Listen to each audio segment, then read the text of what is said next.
Jonny just took a DNA test and turns out he is that queer. Unlike 10% German. It's the QueerCentric with your host, Queerly Jonny. Welcome. It is the QueerCentric. I am your host that you love the most. It's Jonny, and we are trying something very different today. You'll notice to my left is someone you've probably seen. I think it was in June. It was in June, yes. Yeah, comedian Jared Lyons-Wolf is in the studio.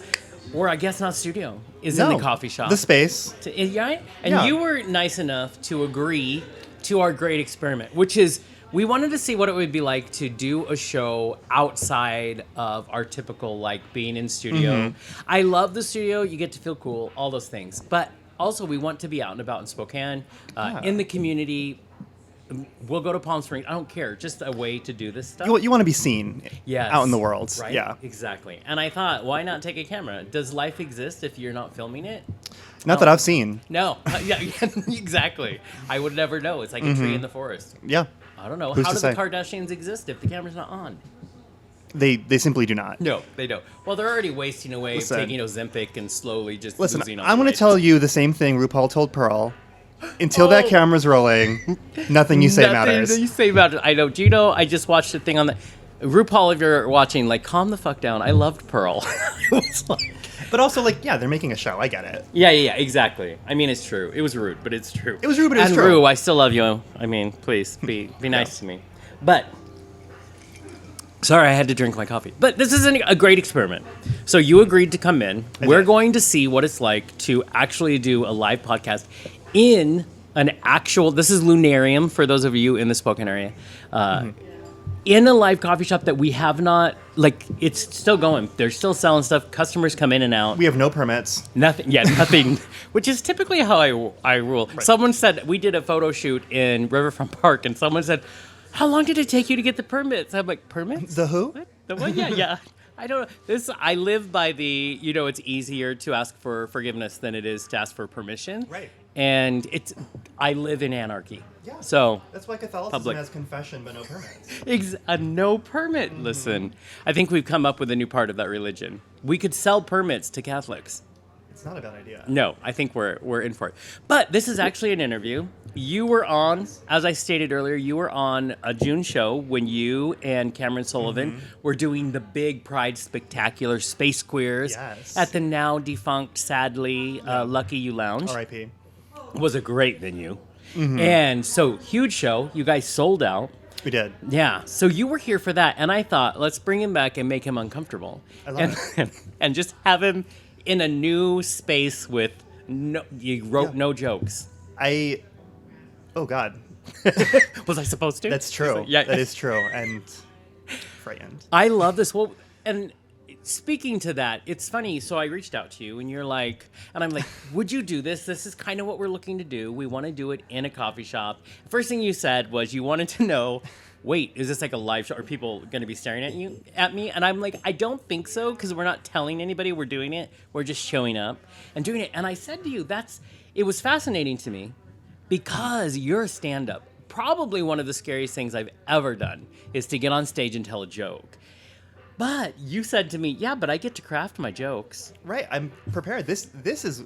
Any conversation is far scarier than being up on that stage to me. That's fascinating to me. Yes. But it's a true statement. So, And it's funny when I appreciated how earnestly you responded to my query, but actually I didn't even mean like, is it a live show? I meant like, am I going to be bothering other people? Oh. Am I going to be like mildly inconveniencing a stranger? So you still care about others. Okay, that's the difference. Only strangers. That's exactly. That's the difference between... No, just kidding. Yeah. People in my life who I care about. Right, they can deal with it. Right. I mean, they signed on.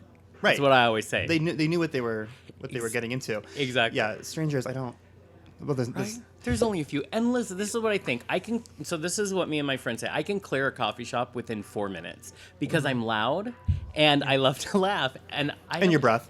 And I mean, that's like probably top of the list, but I figure people know that already. Right. So, if you drink enough coffee. I think even on camera it reads, actually. There's like a heat meter. Mm-hmm. It's like, it's green. The first podcast in Smell-O-Vision, actually. Yeah, exactly. We're breaking barriers here. Lots of sensory barriers. Experience. Exactly. And so it's funny to me. So I have no idea. Kurt fought hard to do this concept, right? And I'm like, it sounds cool, and if it works, great. So Kurt, everybody knows who Kurt is. Kurt is our producer extraordinaire. So I'm super excited to be here. He is a nervous wreck. And all I keep thinking is we're going to have fun, so we'll figure out what happens. So We're going to have fun. So thanks for being down. And if none of this is usable, at least we had a good time. Exactly.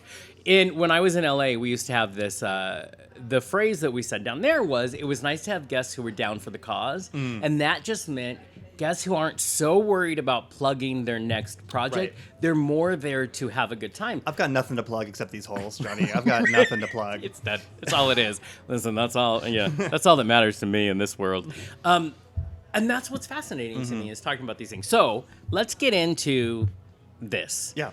And so you as a comedian, this is the spotlight on you. This is the Oprah moment. This is if Barbara Walters was still alive. Yep. I want to know where do you say, I just remember there was a mic in front of me. Where do you say your comedy comes from? That's a great question. And you told me you were going to ask me this. Yeah, you were forward. It was like 4 minutes ago. That's But a lifetime. I don't have an answer. No, I mean, honestly, if I look to the roots, if I look all the way back, I mean, it's like self-preservation. So I think a lot of comedy people at some point in their life felt, okay, let me paint you a picture. I love this. Paint a picture. Just like I painted all of these. Exactly, every single. As a young child, as a wee little boy, little gay boy who didn't really know it, but also kind of knew it, but everyone else knew it, so it didn't matter what he knew. Have you ever heard of giggle incontinence? I'm sorry? It is a What? it is a rare-ish thing that some kids have, where when they laugh too hard, they pee their pants. Oh, wait, yes, I do know what this is. Yes. Usually kids will have it from like ages like 4 to 6. 4 to 17, I had this. Wow. Yeah, so that I had that going for me. You're like someone who's given birth to 3 children. Yes. Yeah, in so many ways. I was a very ugly kid, and I only say that because people said that to my face. So like, there's no, not in a mean way, just in like this is a fact that we're all. Not in a mean way. No. No, just like in an encyclopedic way, like a journalistic way. They would tell me that. So I needed to figure out something. Yeah. I needed to have something, and if everyone else is laughing, and I'm just making them laugh, I'm not peeing. Really? Oh, yes, because you're doing the work. Right. And they are responding to you. What was the question? Is that where your comedy comes from? No, yeah, I mean, I think it started from just a place of needing to have something going for me, honestly. But I think now, like, where I look to for comedy, we're gonna have to edit all these pauses. I do not. We don't edit here. It's live. We want the awkward and all of it. We want it all.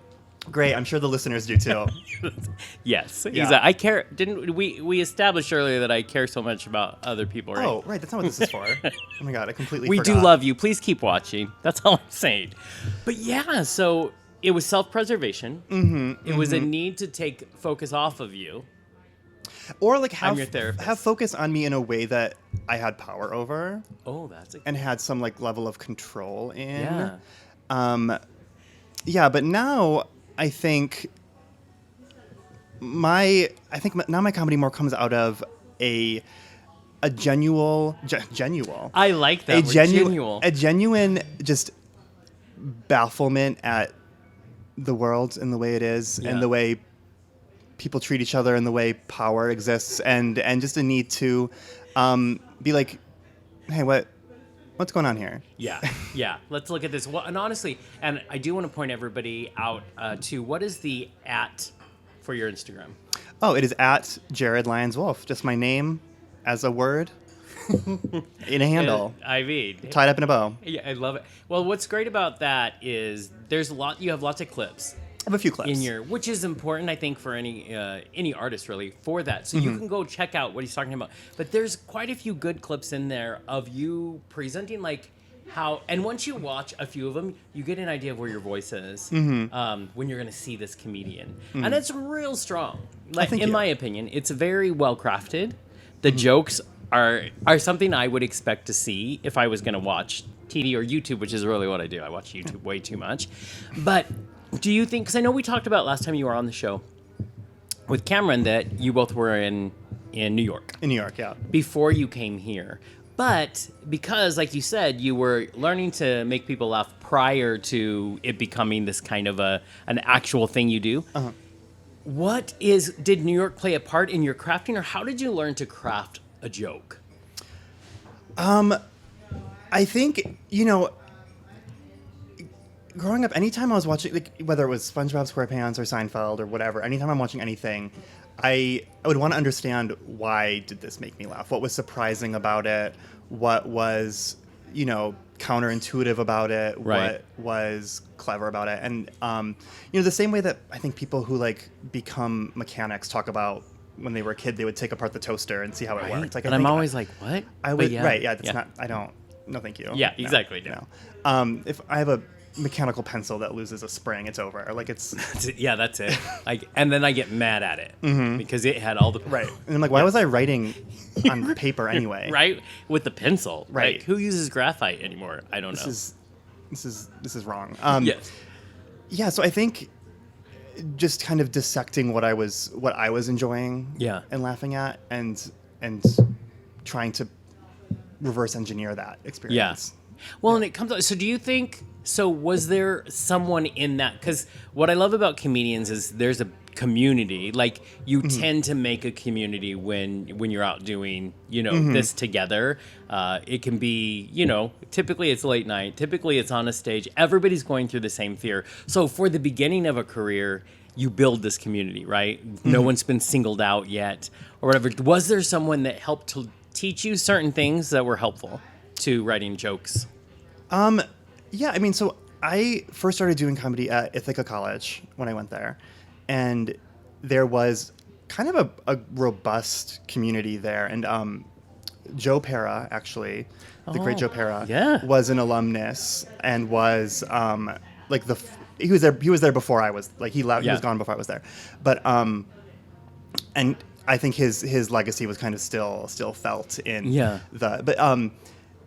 was just this strong, robust comedy community. We'd, meet in a classroom on a Tuesday night and go through material with each other and give each other honest feedback. And, back then I was doing a lot of kind of hack shit. Just, stuff that doesn't really hold up. Just to cutting your teeth, basically. Right, for sure. And not that, everyone else in the room was also a college student figuring it out. But I think,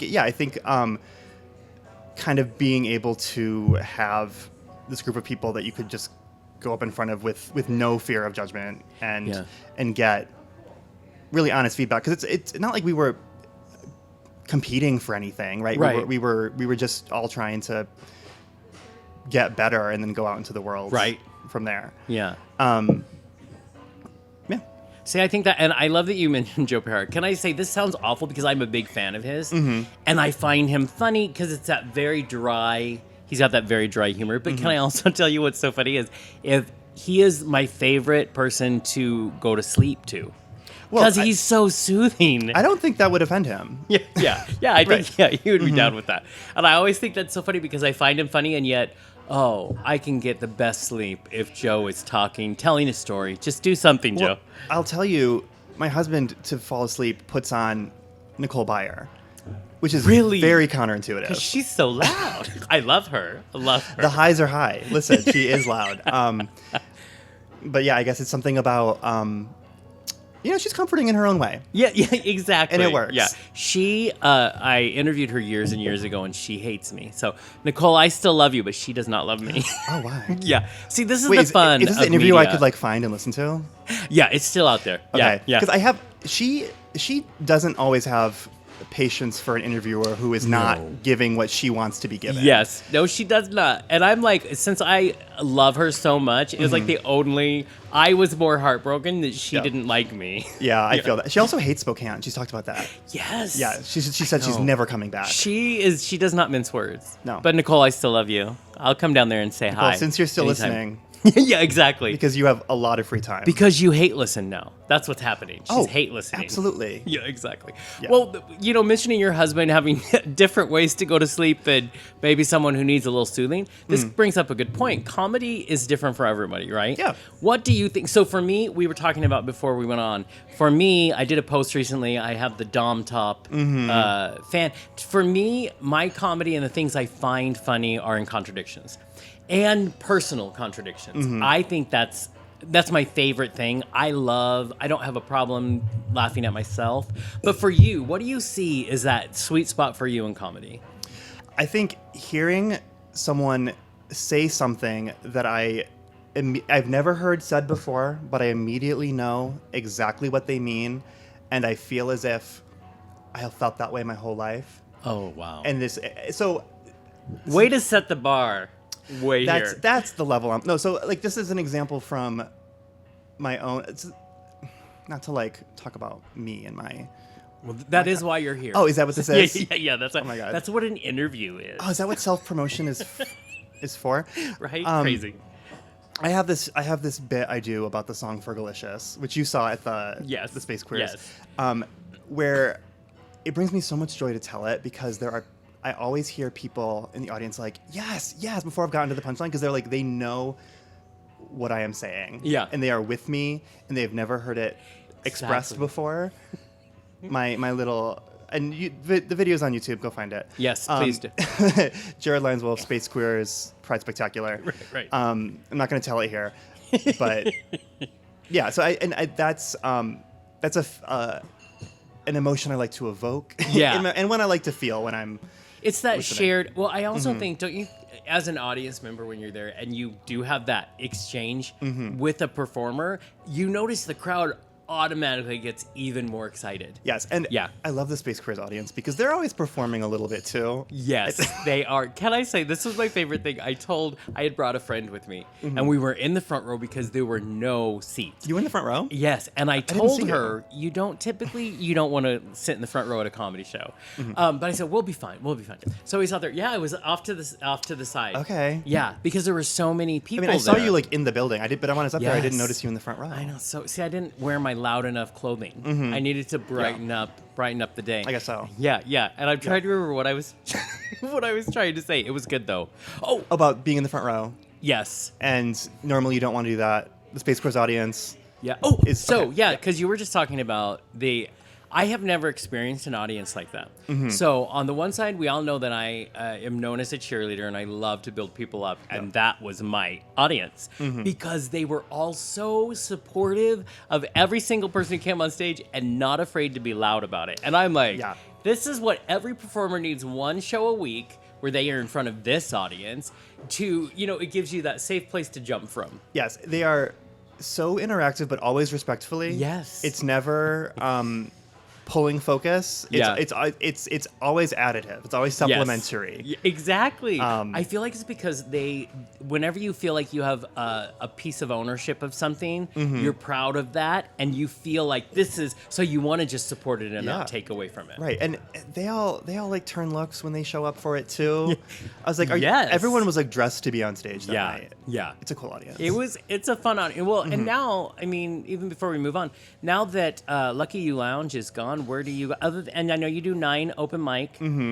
Where is the home for Space Queers? I don't know that I am at liberty to say, but I know that is there going to be a home? There will be one. There. And it's it's Cameron's the producer. She'll announce it when it's, or she'll have me announce it when it's ready to be announced.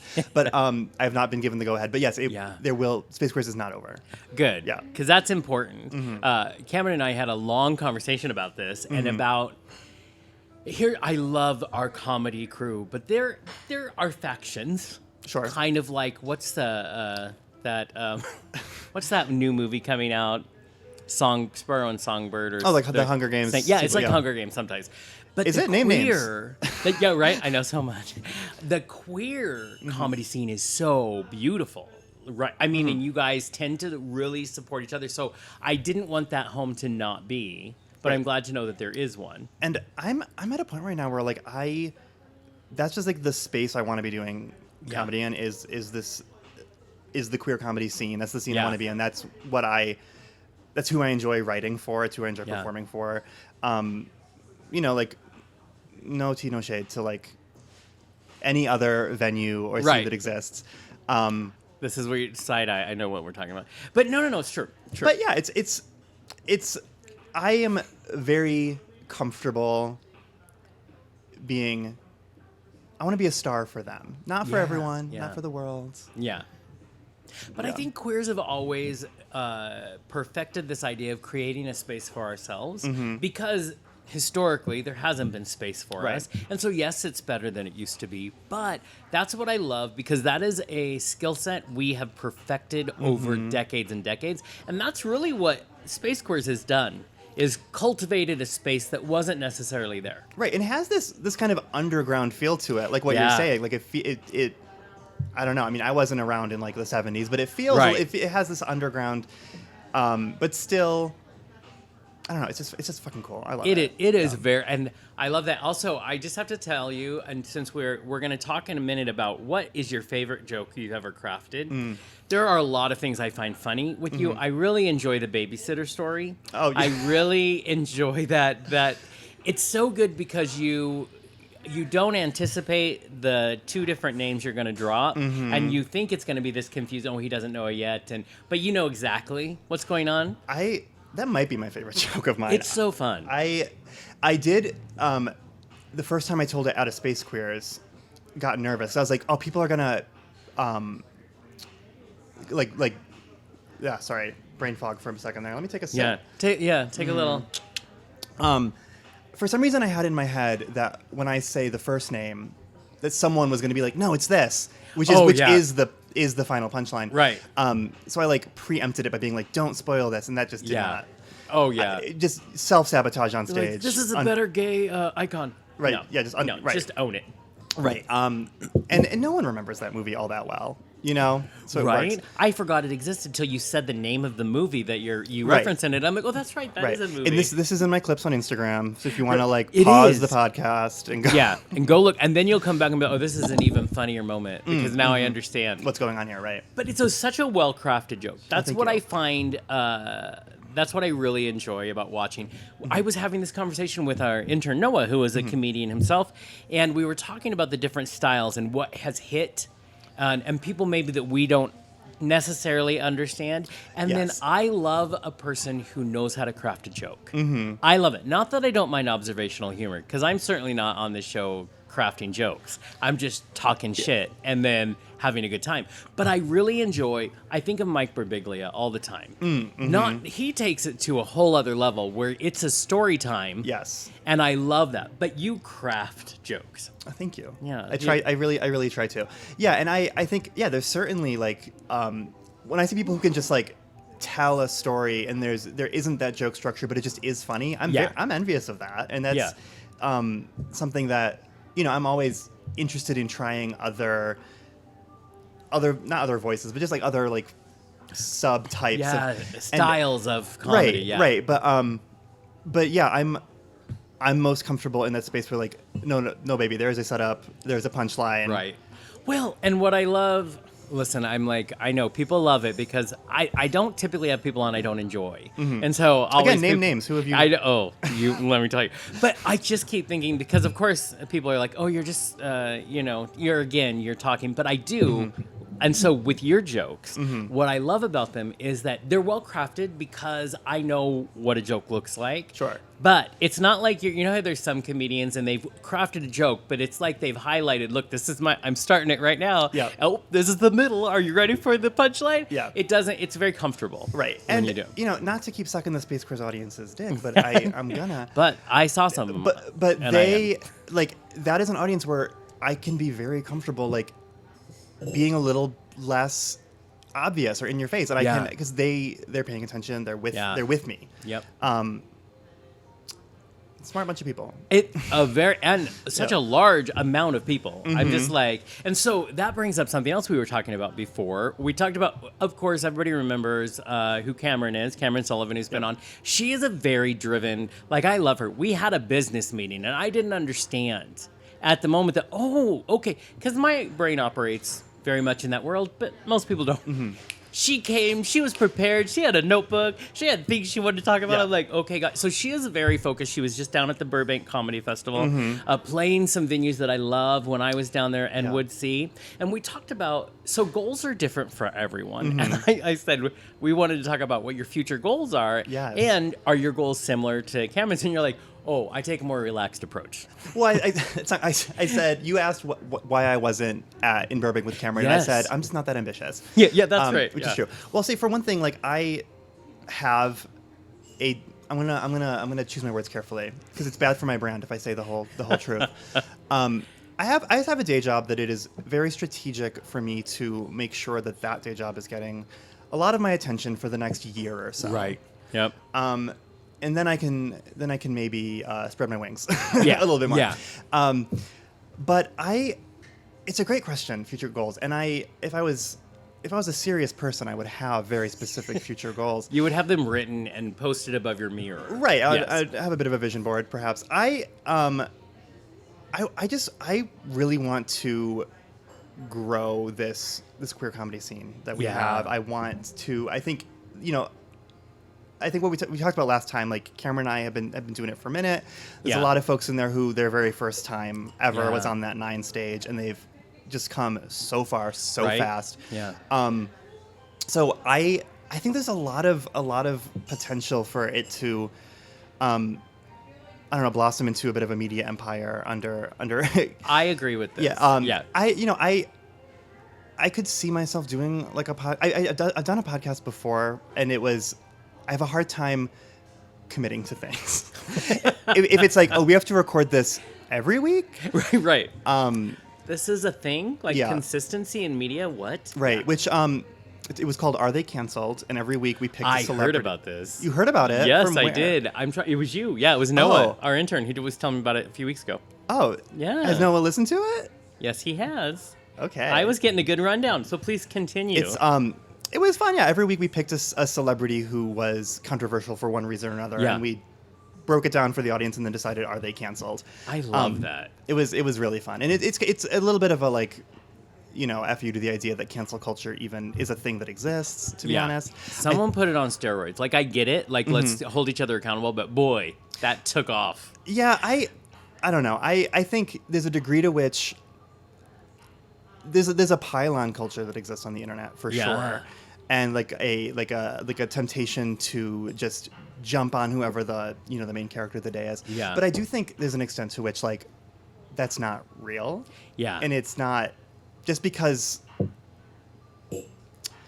I think if I were famous, I'd like to think that I wouldn't engage with a lot of that, and I think you get yourself into more trouble. Thank you. Trying to appease the mob that may or may not even believe what they're saying. Yes. Yeah. And I think that's something we don't talk about. So I go with the old school notion of I do my best not to read social media. Right. Because you don't want to be tempted to engage in things, because some of it, like you said, is this we're going to make a mountain out of something that isn't a mountain? Right. And also, what do you think, can comedy exist in that vacuum of you have to be 100% correct to everybody at all times? Yes and no, because I if I say something that is a little out of line, right? There are people in my life who I trust will tell me that. Yeah.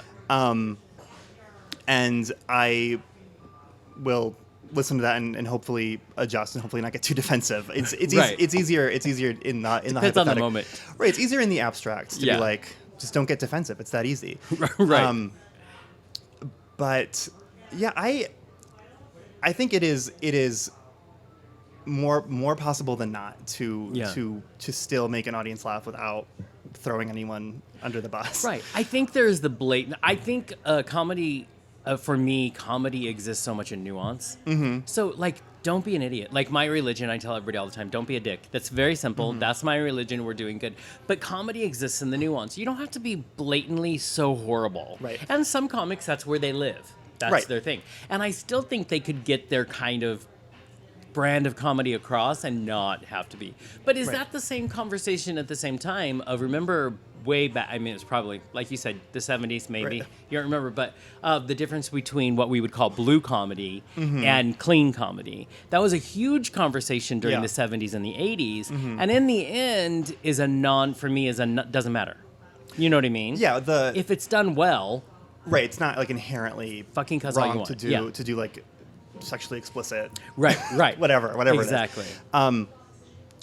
Yeah, and that said, there's a type of person who I think, and I've witnessed this, can come into a comedy space just ready to be offended, and will hear it where it's not intended, and that's the hardest conversation to have, where it's like I don't know how to tell you that you didn't understand the joke. Like, there's that you missed this completely. Right, and without getting too specific, we will take social security numbers and receipts, please. So please share. Link in bio. It's all in the show notes. Right, it's there. There was a joke that someone told me that started like it's the way they started the joke. You're like, oh, they're gonna say something like, this is not going where I want it to go, and that's bad. Right. But then they flip it, and that's the structure of the joke. And there were some complaints about it from people who only heard the setup. Oh. And it's like, what if I told you that a key tenet of comedy is that the punchline is not necessarily what you expect from the setup? Exactly. Sometimes that's the best. Right. Yeah. Right. And like, sure, if this person had said what you think, that would be upsetting. Right. That would be an upsetting thing for them to say and feel in this space. Yeah. But listen to the whole joke. Yes. And then let's have this conversation. Exactly. But also, you cannot go to a comedy show and be ready for someone to piss you off, which some people go in. Because how many... I mean, that's how I go to Spokane Comedy Club.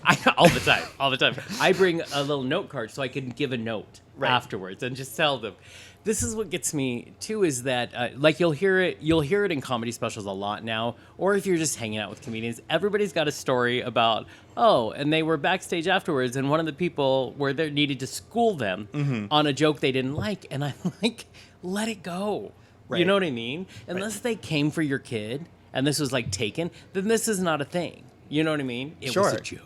That was a specific exception you just made. Like, unless they abducted your child. I just feel like they take it that seriously. Yeah. Right. I mean, I have trauma. In my past, it was very specific. Yeah, and it's, I mean, also, but like, comedy that comes from a harmful point of view is harmful. Yes. Yeah. Like, Dave Chappelle. Let's talk, like, his humor about trans people is like actually harmful, and like or I look at like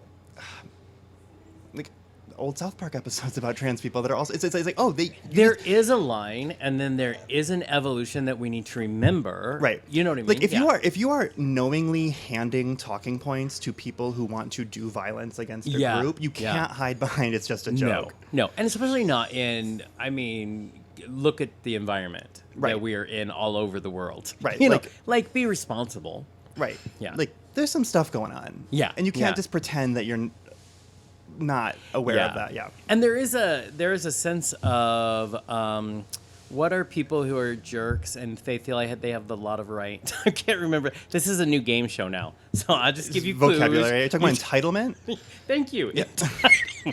A word I use every day. Right.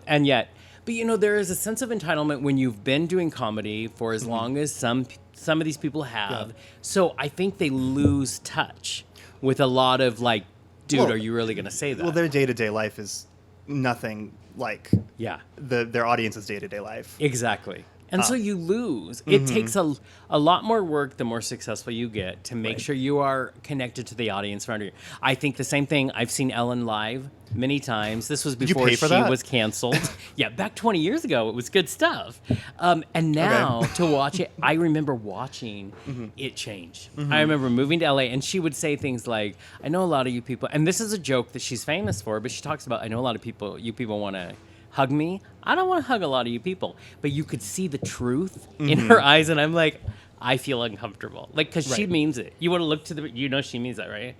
Right, and kind of you punching can see down it. at the Yeah. audience. Yeah, like, exactly. I'm above you. Yes, exactly. Right, and she absolutely believes that she's above each and every 100%. one of us. 100%. Yeah. It's the whole, RuPaul, again, I love you. But it's the whole don't make eye contact.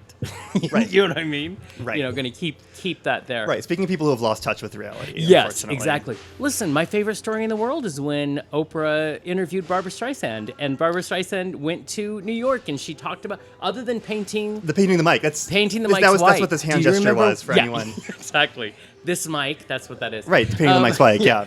When she talked to Oprah, she said not only did she surprise Oprah and paint the mic's white They also without flipped to asking the set, Oprah. so her good side would be to the Exactly. camera. Yeah. Well, and then even better, she talks about how, Oprah, I went to my suite at the hotel and I opened the blinds, Oprah, and there was this lovely flower garden, but all the flowers were purple. Oprah, I don't like purple flowers. And I thought to myself, I'm going to manifest yellow flowers. And Oprah, the next morning I got up, I opened the curtains, and the flowers were yellow. And I'm like, that's because your poor assistant spent all night painting those damn flowers. Right. Or planting them. But she believed in her heart that she manifested the flowers to change color overnight. That's so funny because she absolutely said it out loud to an employee who said, "Oh, now I have to fucking." Exactly. And so all night while she had, she took her Ambien and she put the earplugs in her ear. And not once the next day did she notice that her assistant is covered in dirt, Right, sweating, but got it done just in time because she knows exactly when Barbara was waking up. And it's just this idea. I call it is the fame effect. Look at Tom Cruise. They lose because they're surrounded by people who tell them yes all the time. right. I wish I was surrounded by people who told me yes all the time.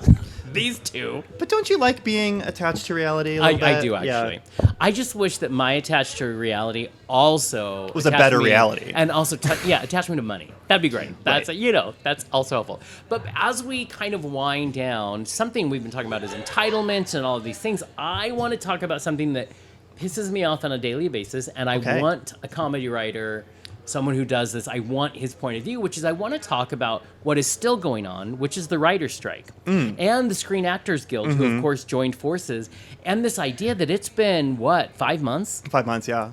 So, because we don't want to pay our writers, because your job is so easy to write comedy. Like, why do you expect people to pay? Because you do it within 2 seconds, right? And it's all done. Well, AI can do it. Yeah.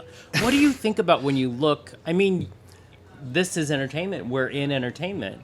What happens when you look at that, at what's going on? Well, it's, I think what they're all really fighting for is for there to be an industry in the future. I think it's, and, I'm not in the WGA. I'm not, no one's actually paying. I'm writing for my own fun and pleasure at this point in my life. Yeah. Just to get my jollies. But, right. Yeah, I mean, they're fighting for there to be an industry, and it is bizarre to me. It's so short-sighted, I think, on the part of the studios to. Well, what's fascinating is, don't you think they're expecting a lot from AI? I'm just gonna say, they're expecting that it's just gonna be everything they've ever dreamed of happening. Yes, and they're fools. Yes, and it's absolutely sickening. They're like, we're just going to take your picture, and for the rest of your life, you're going to be in a lot of movies, but you're not going to make any money. Right. And it's like, I don't know what they don't understand about the fact that AI is trained on everything that humans have written up until now, right? Yeah. So all it is able to do is reassemble and regurgitate that. Thank you. So it's not original material. It is a different puzzle put together. Right. That is. Have you ever asked ChatGPT to write you a joke? Yes. Actually, yes. It's. I have tried to get it to do a lot of things. It's like funny how not funny it is, and I know that I don't think ChatGPT is the tool that studios are envisioning replacing writers. I think there are other models, other algorithms being developed, kind of more in secret, but that are also not that impressive. No. Well, now I will say it's better. I'm chewing ice on a microphone. Do you know what you should do? Always chew ice on a microphone. Oh, mine melted. I love ice. Anyways, I digress. But Do you?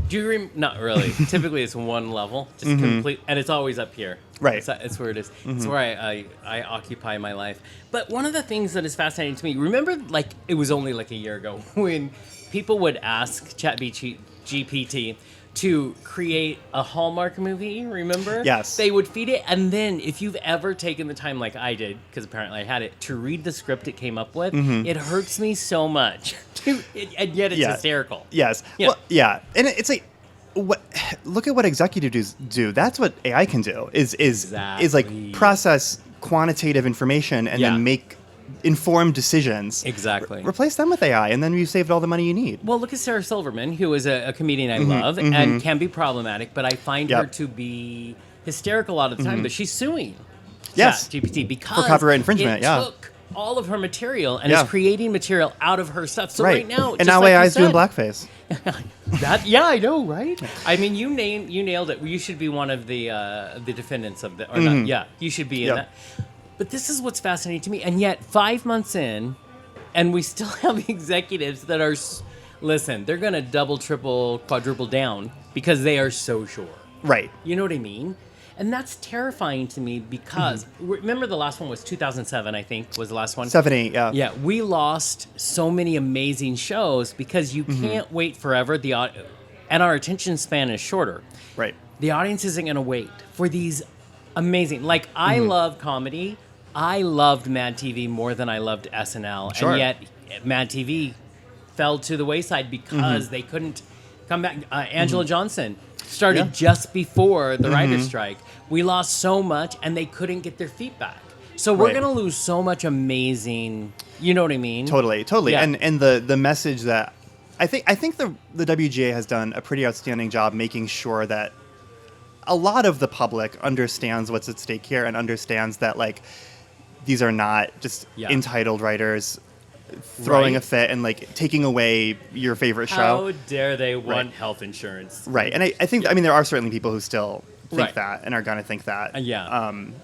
They're the same people that go to the show and they're ready to be offended the minute they go into a comedy show. Sure. Yes. Yeah, I'm just going to overgeneralize because it's true. That's how I do it. Facts are facts. Because I think like a writer like you eventually is going to work on something that gets you in the WGA, that gets you, I can see that. So it makes me go, I want to see this. But it's also why we say on the show all the time, support your indie artists because they still can go do their own. I have a hand signal over here and it looks like it's baseball hand signals. So therefore I have no idea what you're saying. I think they're saying we are almost out of time. No, I think they're saying something about not pounding your fists on the table, maybe. Look at that! I am so impressed by you. I played a little baseball. You get to stay on the show. I love it. So we will edit that out. He hates it. I do this at the regular studio too, and it drives him crazy. So nothing new. Making every effort to not intrude into the recording, and you're like, wait, what? Yeah, exactly. What's happening? What are we doing? I need to learn sign language better. What you need to do, in the old days when we had interns, we would have them write things on signs and just bring them across. Amy Adams' Arrival style. Oh, yes, exactly. Oh, I love her. I just love her. Yeah. The ex-Mormon gets to me. I really enjoy that connection. Yeah. Anyway, so that's what's fascinating to me in the writer's strike. Do you, as just, a comedy writer out here in Spokane, think that there's an end in sight? I don't know. I'm not the person to ask You're this. like, I am in no position to speak on behalf of any of these people. Just as a fan. Because I have opinions and I have no right having most of them. Well, so. I think eventually the studios are going to have to realize that the writers are not giving up. Right. And that everything they think, all the power they think they have, they kind of do not. Yeah. Well, and in the end, the reason they make the money they make is because of the talent that they screw over. Right, because they're not giving it to the people who are creating the art. And can we be honest? It's like the studio system just updated. You know, it's the same thing that was before. So Yeah. are we shocked? But this is what I love about the Screen Actors Guild and the Writers Guild is they're shadier this time, and I love it. Yeah. Because they're like, guess what? I just got out of the meeting, and this is what was said, and we recorded it. And I'm like, that's brilliant and it's been happening left and right. These guys are assholes. They have their messaging right. Yes. Yeah. It's right on. So I believe we'll eventually get out of it, but I'm hoping it doesn't hurt. Already 5 months, how many people are going to lose their house? You know what I mean? Right. And it is, it's going to hurt people in the short term for the sake of the long term. Yeah. Yeah. Exactly. Well, I have to say, this was a fun conversation for me because it was I thought it was relaxed and kind of, you're like, I need a Xanax, but other than that, it's totally good. But thank you for being the experiment to do this in a public forum. Oh my God. I haven't been someone's experiment in well over a decade. You're like, I'm married. I am past that time in my life. Exactly. I mean, you have children in the form of cats. Right. You have a husband. I mean, it's a whole other world. It's like father knows best now. Yeah. I know. It's very domestic. Yeah, I know. It's very good. But still good comedy comes from this. Sure. Yeah, I know. Yeah. Sure it is. So thank you for coming in here and spending time with us on the QueerCentric. Remember, we can check you live if you're in the Spokane area. Are you always down at 9's comedy night? It's Tuesdays at 9, Bar and Bistro. Yes, and that is an open mic. So if you're going to go there, expect it's at 8 p.m. on Tuesdays at 9 Bar and Bistro. It's an open mic. So expect to hear a mix of people bringing back their hits and trying out new stuff, and it's a space for comedy to it's a little petri dish of comedy. It's not the big show. And just think, what's so fun is I love when comedians have to go kind of workshop their work, because if you're there and you witness the workshop and then you catch a live show later and it's just a crazy moment. You know what I mean? It's a creative process that an audience can actually see from start to finish if they're invested. Yeah. But we have to wait to hear when the Space Queers comes back, but they're going to be able to see you also doing your, not just open mic, doing your stand-up at a place maybe like Space Queers. Yes. In the future. I'll be around. Follow me on Instagram. You'll see. I mean, no one... Also, Jared Lyons-Wolf. Book me for your show. I'm like... Yeah, that's really good. I'm really good, and I don't know if everyone knows that. And they need to. I'm also. I think what my problem is though. I don't play nice. Yeah. And I think a lot of people don't want to book me for the show because they don't like me, and they're probably justified in that. What? Well, that's just rude. I'm just gonna go out and say there's a few shows in town I think you should be on. So remember, Jared Lyons-Wolf. You can go see him on Instagram. I'm sure you're on Facebook. No, you're wrong. I'm not on Facebook. No, I'm on Instagram. I'm on YouTube now. Just right now, just like the Space Queers videos. Those aren't the only two I ever go to. I always forget about the others. Right. Wait, are you on TikTok? I have a TikTok. It's the same clips as the Instagram. Yeah. Just go to Instagram. Anyways, it's worth checking out, and I'm sure you'll announce when Space Queers comes back on socials. Follow at official Space Queers to keep an eye on that. Yeah. Follow at Queer Comedy Night to keep up with the open mic at 9. You can see when I'm hosting. I think I'm hosting this week, but I also think we might be doing something a little different instead. And now for something completely different. Yeah. So as you can see, I'm very prepared to market myself here today. Listen to Are They Canceled? It's still everywhere you get podcasts. Yes. Noah, it comes highly. I'm going to listen to it, but Noah, our intern, it comes highly. What's the word I'm looking recommended? For? Thank you. I do things where words. I think I might be dying. So where words just leave. This is bad. This is a whole entire aphasia going on here. For a man that makes his living with words, this is a bad thing. If you can call this living, yeah. Exactly. It's not a great. Me and my dog on the side of the road is not great. But remember, thank you all for joining us on our first official experiment. I think every now and then we'll do it. But check out this amazing comedian to my left and continue to come back to thequeercentric.com and check out all our amazing interviews and what we're up to and what we're doing, because I've been told many times you're everywhere. But this is what's fascinating. People think I'm actually physically everywhere. And I'm like, do you know how social media works? Right. I just post the same thing to 6 different places. There aren't 3 of me. I promise you that. I need 3 of me. But until next time, we'll see you in the airwaves. Bye. Bye.